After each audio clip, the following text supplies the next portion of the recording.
In this clip, we're going to see Keith Boykin ask MAGA Airhead Lydia Moynihan one question that leaves her completely flustered, stumped, baffled, even perplexed because she can't answer it, all in relation to Hegseth and the claims that it is that Peter Hegseth is making. As usual, let's watch the clip in full, and I'm going to give you guys my thoughts, my commentary, and my perspective towards the end. And do me a favor, hype the video as we're going through it. Let's get into it. Tonight, as the U.S. military takes on Iran, Pete Hegseth is taking on the media. At a press briefing, the defense secretary took issue with coverage of the war while contradicting his own message in a span of just a few minutes. Here's the first example. For example, a banner or a headline, Mideast war intensifies, splashing on the screen the last couple of days, alongside visuals of civilian or energy targets that Iran has hit because that's what they do. What should the banner read instead? How about Iran increasingly desperate? Today will be, yet again, the highest volume of strikes that America has put over the skies of Iran and Tehran. The number of sorties and number of bomber pulses, the highest yet, ramping up and only up. And quantity has a quality of its own as we continue to ramp up.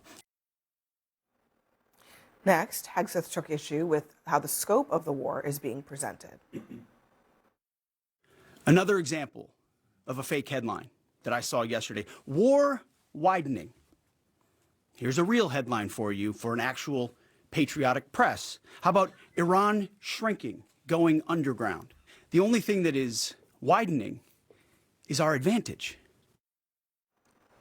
But the war is widening. More than 24 countries have become involved, either directly or indirectly. Some hit by strikes, some sending equipment and personnel, and others, like Russia, are reportedly giving Iran intelligence.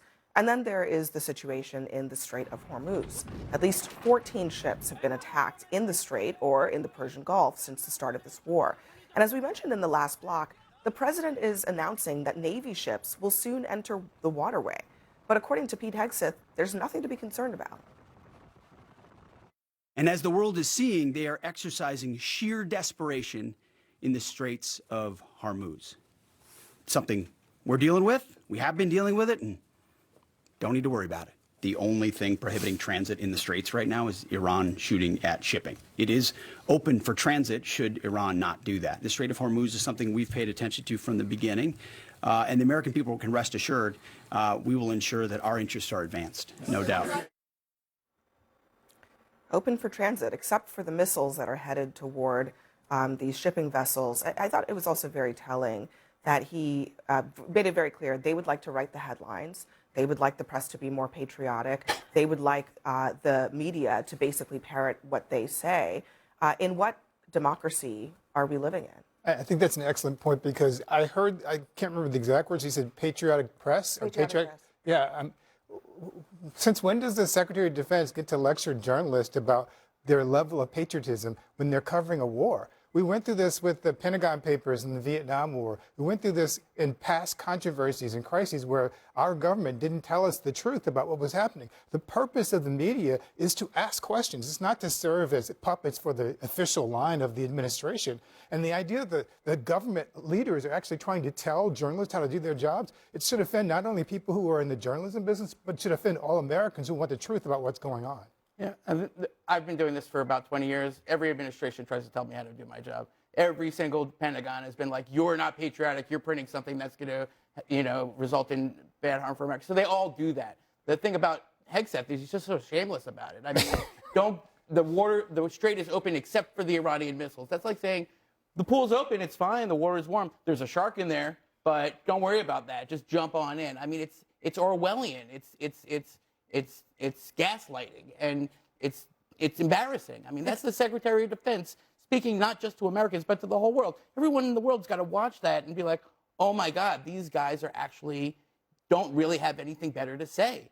And if that's the best that they can come up with, that's embarrassing not just for him, but for the entire country. But that's exactly why he wants to control the media, because if It's we not don't going to know, work. but if we don't know think it's gonna different, then he can say whatever he wants to say. He can say we're winning this war. He can say I don't think media, it's that's working. not really an issue. People don't like the war. It's a really unpopular war. A lot because of people like that. It's not just gaslighting. It's the pledge he just made the people in the Pentagon make, that the media couldn't go out unless it had gone through them. That's actually like decision making. And we don't need media that only says what the government tells us to say. That puts us in the world of North Korea and Putin's Russia and Xi Jinping's China. And that is not what Americans should want from their freedom of the press. Of course not. And the New York Times and a lot of news outlets are suing the DOD, and the judge seems to be certainly in their favor. So I think that issue is going to be resolved relatively soon. Look, we absolutely need free press, and I don't think Hegseth is actually doing anything that's threatening people who are writing things. And I would just note, He directly threatened this network on that same broadcast. He ordered the FBI to read. Okay, let me finish. Washington It's okay to not like headlines. As you said, many administrations are unhappy with headlines. I find it interesting, though, that I've seen among Democratic politicians and many in the media, they seem to almost be rooting for America to fail because they don't like Trump. And if you look at some of these headlines, they're kind of what? U.S. capability showing signs of rot. Iran regime doing well, in control. The U.S. has no strategy. What outlets are you quoting? U.S. has no The strategy. Atlantic. That one's true. What outlet do you work for? The New York Post. And didn't they just didn't they just write an editorial the other day criticizing this administration for a lack of transparency? Yes, they What did yesterday. specifically are you referring to? They wrote an op-ed. They wrote an editorial criticizing the Trump administration for a lack of transparency. I want to see it. I know you're not. I'm all for a free press. I know, but I can also understand frustration that the media is painting this like we're losing. Do we not remember? We don't cover the planes that land on Do we time. not remember 25 years ago or so when the Bush administration presented evidence that justified a war, and then it turned out that that evidence was not accurate, and then launched decades of war and thousands of Americans being killed? I don't think the problem was that the press was not patriotic enough. That war was very popular in the beginning. It's not that the press isn't patriotic enough. It's actually probably that they didn't ask enough questions. You know what? And we could be in a similar moment. And are we going to look back on this and say, wow, they weren't in favor of the United States government's line enough? Or are we going to ask, why didn't they ask more questions? I think what we're going to say is, did we properly recognize the capability and excellent competence that the military of the United States has shown? I guess wait a minute. I don't understand why that is the number one question. I'll tell you why. Nobody questions the capabilities of the United States military. It's But our job to war is evaluate not just about sheer military power. It's also about strategy. It's also about outcome. Because if by that standard, we always would beat the opponent. We went to war for 20 years, and we were always outmatching our opponent. And yet, the American people would say that was a waste of blood and treasure. It's not just about military might. Criticism's in order. Yes, criticism is always in order, but so is the recognition of success. And I think Pete Hegseth, remember, is different from most secretaries of defense we've had. He actually was a grunt. He has been a reservist. He understands the mentality of the people that we ask to do these hard things. And I think his frustration is built up because he thinks those people aren't being honored. And he knows the sacrifices they're making. He knows how worried their families are at home. And he knows how well they're doing their job. And I don't think that's unreasonable. I personally wish that the secretary would let other people like Lydia and I, others, focus on media criticism and him not be his focus from the podium. But that's why I think he's frustrated. I think it's he's reasonable. frustrated because you and Lydia are not the only ones speaking. I think that's what he's frustrated by. When he says he can't wait for Ellison to take over this network, he means get rid of the three of us at this table that might suggest the administration isn't doing everything perfectly and leave you two here to say, I don't know if Abby has a place here or not, if she can, but we don't. I can tell you that for sure. That's exactly. That everyone I'm here not is gonna get suggesting it. fired? I'm saying Hegseth said that he can't have Ellison take over fast enough. Let's not. It's not about CNN. It's not about CNN. It's about who gets to speak in the Trump administration. But it's about the broader question of how war is covered. This is an age-old issue when it comes to the media and governments. And in this country, you brought up the Pentagon Papers. In this country, it has been fraught. You've had governments try to go to all kinds of crazy lengths to try to stop the truth from coming out. patriotism of the media is not the #1 priority in this moment. Actually getting to the truth on behalf of the American people is. Yeah, and I want to agree with what Josh was saying earlier, too, about how every administration does this. And I've worked in the White House, I worked in the Clinton administration. I know how it is when you work in the White House, you start to believe your own lies. And I don't want to say that every administration lies, but they all do. Yeah. And you believe the hype because you don't believe that the misinformation you're putting out is like the misinformation that the previous administration put out.